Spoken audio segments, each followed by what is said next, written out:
تو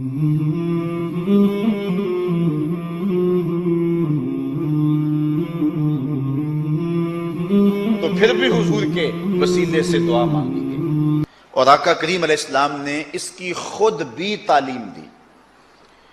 حضرت عثمان بن حنیف رضی اللہ تعالی عنہ سے روایت ہے، ترمذی شریف کے اندر، سنن نسائی کے اندر، ابن ماجہ شریف کے اندر، طبرانی نے اپنی موجم کے اندر، حاکم نے مستدرک کے اندر، امام احمد نے اپنی مسند کے اندر، اور بھی درجنوں محدثین نے اس حدیث کو روایت کیا ہے اور اس حدیث کو صحیح کہا ہے۔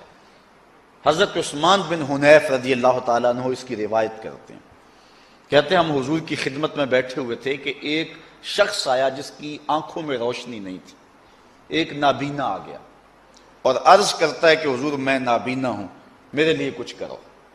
حضور نے فرمایا اگر تو صبر کرے تو تیرے لیے بہتر ہے، اور اگر تو صبر نہیں کرتا تو پھر میں تجھے دعا بتاتا ہوں۔ اس نے کہا جی مجھ سے تو صبر نہیں ہو سکتا۔ وہ کیا کہتا، اندھے کو کیا چاہیے، دو آنکھیں۔ اس نے کہا کہ میرے سے تو صبر نہیں ہوتا۔ اچھا حضور نے کہا کہ تو صبر کر لے، تیرے لیے اچھا ہے، تو وہ کر لیتا نا۔ اس پہ تھوڑا سا غور میں آپ کا چاہ رہا ہوں۔ ایک خاتون آئی، اس کو مرگی کے دورے پڑتے تھے، تو آقا کریم کی خدمت میں عرض کی کہ حضور میں مرگی کے دوروں میں مبتلا ہوں، اور جب مرگی کا دورہ پڑتا ہے تو میں گر جاتی ہوں اور میرا سطر بھی کھل جاتا، اور عورت ذات ہوں، میرے لیے دعا کر دیں کہ مجھے مرگی کے دورے نہ پڑیں۔ حضور نے فرمایا اگر تو صبر کرے تو تیرے لیے جنت ہے، اگر تو صبر کر لے، میں دعا نہیں کرتا تو صبر کر لے تو تیرے لیے جنت ہے، اور اگر کہے تو میں دعا کر دیتا ہوں، مرض ختم ہو جاتا ہے۔ اس نے کہا میں صبر کر لوں گی، لیکن اتنی دعا کر دیں جب میں گروں تو میرا سطر نہ کھلے۔ اب حضور نے دعا کی، مرگی کے دورے اس کو پڑتے تھے، لیکن جب گرتی تھی سطر نہیں کھلتا تھا۔ اب اس عورت کو کہا کہ اگر تو صبر کرے تو جنت کا وعدہ ہے، تیرے لیے بہتر ہے۔ اس عورت نے صبر کر لیا، لیکن اس صحابی کو کہا کہ اگر تو صبر کرے تیرے لیے بہتر ہے۔ اس نے کہا میں نہیں کر سکتا صبر۔ ایک عورت نے صبر کر لیا حضور کے وعدے پہ، جنت کے وعدے پہ، مرد نہ کر سکا۔ مرد میں حوصلہ زیادہ ہے، کیوں نہ کیا؟ اصل بات یہ ہے ادھر صرف دورے تھے، ادھر آنکھیں نہیں تھی۔ کہتے تھے آنکھیں ملے میں تو آپ کی زیارت کروں گا، میں تو اس لیے آنکھیں لینے آیا ہوں کہ آپ کی زیارت ہو جائے، اس میں مجھ سے صبر نہیں ہوتا، میں تو ترس گیا ہوں آپ کی دید کے لیے۔ ایک صحابی ہیں حضور کے، نام حضرت زید بن عبداللہ۔ امام زرقانی نے اس واقعہ کو لکھا ہے، جب حضور کا انتقال ہوا تو بیٹے نے آ کے خبر دی، ابا جی خبر سنی ہے؟ کہا سناؤ کیا ہوا؟ کہا حضور وصال کر گئے۔ تو انہوں نے ہاتھ اٹھا دیے اور لفظ کیا کہ اللہم اذہب بصری حتی لا ارا بعد حبیبی محمد احد، اللہ مجھے اندھا کر دے۔ یہ آنکھیں اس لیے تھی کہ تیرے محبوب کو دیکھتا تھا، اب محبوب نہیں اس دنیا کے اوپر رہے اور تہے مزار چلے گئے ہیں، میں نے آنکھوں کی بینائی کو کیا کرنا ہے؟ اللہ نے دعا قبول کر لی، آنکھوں کی بینائی جاتی رہے۔ کسی نے افسوس کے طور پہ کہا بڑا افسوس ہے کہ تمہاری آنکھوں کی بینائی چلی گئی ہے، تو اس نے کہا افسوس تمہیں ہوگا، مجھے تو کوئی نہیں، میں نے تو اللہ سے مانگ کے لیا ہے، میں حضور کے علاوہ کسی کو دیکھنا ہی نہیں چاہتا۔ یہاں اعلی حضرت کی بھی سنیے، بریلی کی گلیوں سے آج بھی آواز آ رہی ہے، کون نظروں پہ چڑھے دیکھ کے تلوا تیرا، کون نظروں پہ چڑھے دیکھ کے تلوا تیرا۔ حضور نے فرمایا، حضرت عثمان بن حنیف کہتے ہیں حضور نے اس نابینے کو کہا اگر تو صبر کرے تو تیرے لیے بہتر ہے۔ اس نے کہا جی میں صبر نہیں کر سکتا، مجھے تو دو آنکھیں چاہیے۔ اس نے دیکھنا تھا حضور کے جمال کو۔ آقا کریم نے فرمایا اچھا جا پھر وضو کر، دو نفل پڑھ۔ اس کے بعد حضور نے دعا تعلیم دی، جو ترمذی میں ہے، ابن ماجہ میں ہے، سنن نسائی میں ہے، صحیح ابن خزیمہ میں ہے، میں نے کئی احادیث کا حوالہ آپ کے سامنے رکھا۔ حضور نے کہا دو نفل پڑھ وضو کے بعد، پھر اس کے بعد یہ دعا پڑھ۔ اب دعا سنیے، اللہم انی اسألک و اتوجہ الیک بمحمد نبی الرحمہ، اے اللہ میں تیری بارگاہ میں سوال کرتا ہوں اور تیری طرف توجہ کرتا ہوں رحمت والے نبی محمد کے وسیلے سے۔ آگے لفظ سنیے، یا محمد صلی اللہ علیہ وسلم انی قد توجہت بک الی ربی فی حاجتی ہذہ لتقضی اے محمد صلی اللہ علیہ وسلم، میں آپ کے ذریعے سے اللہ کے حضور اپنی یہ حاجت پیش کرتا ہوں، میری حاجت پوری ہو جائے۔ اللہم فشفعہ فیہ، اے اللہ اپنے نبی کی سفارش میرے حق میں قبول فرما لے۔ یہ حضور نے اس کو دعا تعلیم دی۔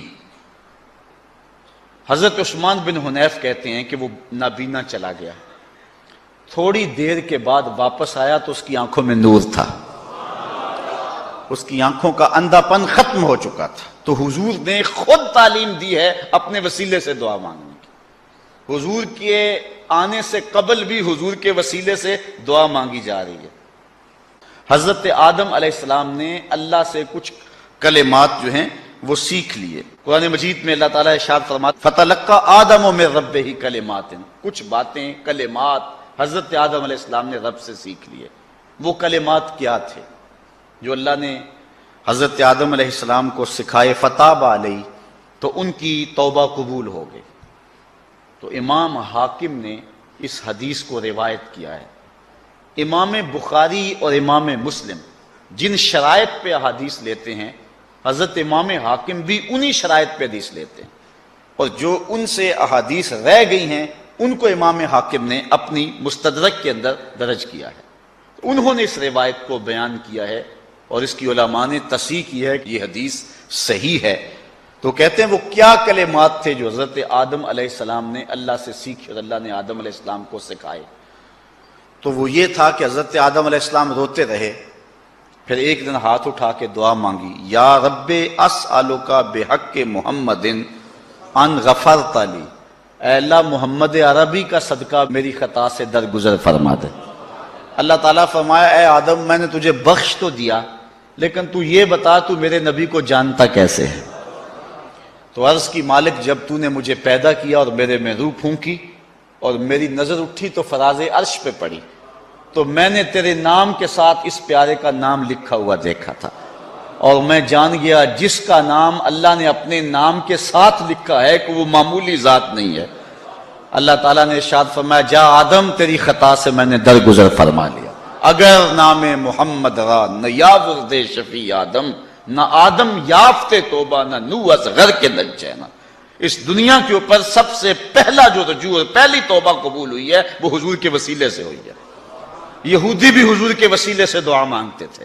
حضور کی عمر ابھی بچپنے میں ہے تو بارش مانگنا ہوتی تو کہتے ہیں اللہ اس گوری رنگت والے کے صدقے سے بارش نازل کر دے، اور آقا کریم نے اپنی زندگی میں خود بھی اس بات کی تعلیم ارشاد فرمائی۔ آقا کریم علیہ السلام کے وسیلے سے تو دعا مانگی ہی جاتی ہے اور قبول ہی ہوتی ہے، لیکن حضور کے روضے کے صدقے سے دعا مانگی جائے رد وہ بھی نہیں ہوتی۔ سنن دارمی میں روایت ہے، لوگ حضرت عائشہ رضی اللہ تعالی عنہا کے پاس آئے اور آ کے ساری کہانی سنائی کہ قحط پڑ گیا ہوا ہے اور بارش نہیں ہو رہی، کیا کریں؟ تو حضرت عائشہ رضی اللہ تعالیٰ عنہ نے فرمایا طریقہ میں بتا دیتی ہوں، عمل تم کر لو، بارش ہو جائے گی۔ کہا کیا؟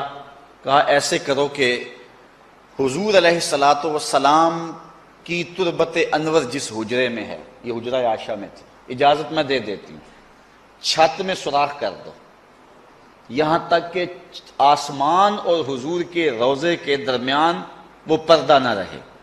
تو کہا دیکھنا کیسے بادل جھوم کے آتے ہیں۔ سنن دارمی کی روایت ہے، اور بھی لوگوں نے اس کو روایت کیا ہے۔ پھر کیا ہوا کہ جب لوگوں نے جو ہے وہ اس میں سراخ کر دیا تو اس قدر می برسا اور اس قدر سبزے اگے کہ جانور چربی سے موٹے ہو گئے، اور لگتا تھا کہیں چربی کی وجہ سے، موٹاپے کی وجہ سے پھٹ نہ جائیں۔ تو اس سال کا نام اہل عرب نے رکھا عام الفتق۔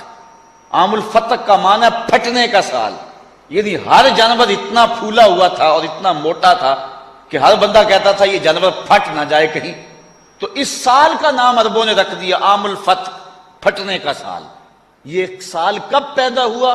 جب حضور کے روضہ انور اور چھت کے درمیان سے وہ جگہ تھوڑی سی ہٹا دی گئی اور آسمان نے جب حضور کے روضے کا نظارہ کیا تو جھوم کے برسنے لگا۔ اللہ اکبر۔ حضور نبی رحمت صلی اللہ علیہ وآلہ وسلم کے وصال کے بعد ایک معروف قحط پڑا جس کو عام الرمادہ کہتے ہیں۔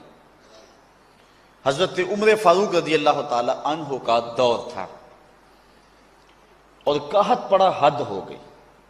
حضرت بلال بن حارث رضی اللہ تعالی عنہ صحابی رسول ہیں، ایک حضرت بلال بن ربا ہیں جنہیں حضرت بلال حبشی کہتے ہیں، یہ اسی نام کے ہیں لیکن ان کی ولدیت حارث ہے۔ بلال بن حارث رضی اللہ تعالی عنہ، ان کے قبیلے کے لوگوں نے کہا کہ بارش نہیں ہو رہی اور کھانے کے لیے کچھ نہیں ہے، کوئی بکری ذبح کرو۔ تو حضرت بلال بن حارث رضی اللہ تعالی عنہ نے کہا کہ بکریوں کے اندر ہے ہی کچھ نہیں، ذبح کیا کروں؟ لوگوں نے ضد کی تو انہوں نے بکری ذبح کی، جب وہ کھال ادھیڑی تو اس کا گوشت سرخ رنگ کا تھا۔ تو حضرت بلال بن حارث رضی اللہ تعالیٰ عنہ بڑے پریشان ہوئے اور پھر حضور کے روضے پہ آ گئے، اور حضور کے روضے کے اوپر آ کر حضرت بلال بن حارث کیا کہہ رہے ہیں، سنیے لفظ سن کے۔ اللہ اکبر۔ کہتے ہیں یا رسول اللہ صلی اللہ علیہ وسلم استسقِ لأمتک فإنہم قد ہلکوا، اپنی امت کے لیے اللہ سے بارش مانگو، امت تو ساری ہلاک ہو گئی۔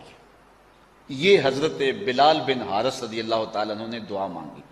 جب دعا مانگی تو آنکھ لگ گئی، آنکھ لگی تو مقدر جاگ اٹھے، حضور کی زیارت نصیب ہوئی، اور حضور نے فرمایا بلال بن حارث جا کے عمر کو میرا سلام دے دو اور اس کو کہو کہ معاملات کے اندر زیادہ احتیاط کیا کرے اور بارش ہو جائے گی، یہ خوشخبری بھی سنا دو۔